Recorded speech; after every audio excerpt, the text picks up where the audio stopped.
கூட்டணிக்காக தேமுதிக தலைவர் விஜயகாந்திடம் திமுகவும் பாஜகவும் பணம் வைத்து பேரம் பேசியதாக வைகோ தெரிவித்துள்ளார். இதற்கு விளக்கம் அளித்துள்ள பிரேமலதா விஜயகாந்த், தேமுதிக திமுக இடையே நேரடியாக அதிகாரப்பூர்வ பேச்சுவார்த்தை நடைபெறவில்லை என்று கூறியுள்ளார்.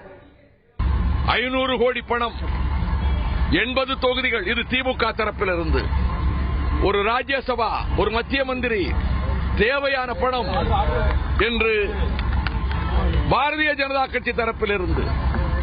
இந்த இரண்டு தரப்பிலிருந்தும் இவ்வளவு பணம் கொடுக்கிறோம், இவ்வளவு இடம் கொடுக்கிறோம், மந்திரி பதவி தருகிறோம் என்றெல்லாம் சொல்லியும் விஜயகாந்த் அவர்கள் அவரை உதறி எறிந்திருக்கிறார். அவர் கருத்து நீங்க வைகோ கிட்ட தான் கேட்கணும். பல தடவை கலைஞர் அவர்களும் அவங்க தரப்புலயும் கேப்டனை கூட்டணிக்குள்ள வரணும்னு சொல்லி அழைச்சாங்க. பட் எங்கேயுமே அதிகாரப்பூர்வமாக தேசிய முற்போக்கு திராவிட கழகமோ திமுகவோ எங்குமே சந்திச்சு பேசல.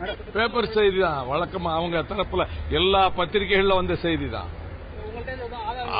அனைத்து பத்திரிகைகளிலும் வந்த செய்தியைத்தான் நான் சொல்லுகிறேன். முக்கியமான பத்திரிகைகளிலே கூட கிட்டத்தட்ட 2 மாத காலமாக வந்தது. இவ்வளவு இடங்கள், இவ்வளவு பணம் என்றெல்லாம் அங்கே கொடுப்பதற்கு முயன்றார்கள் என்று. அவர் ஏத்துக்கலைங்கிறது வேற. பாரதிய ஜனதா கட்சி இன்னும் பல வழிகளிலே முயன்றது என்று வெளியில பேசுவது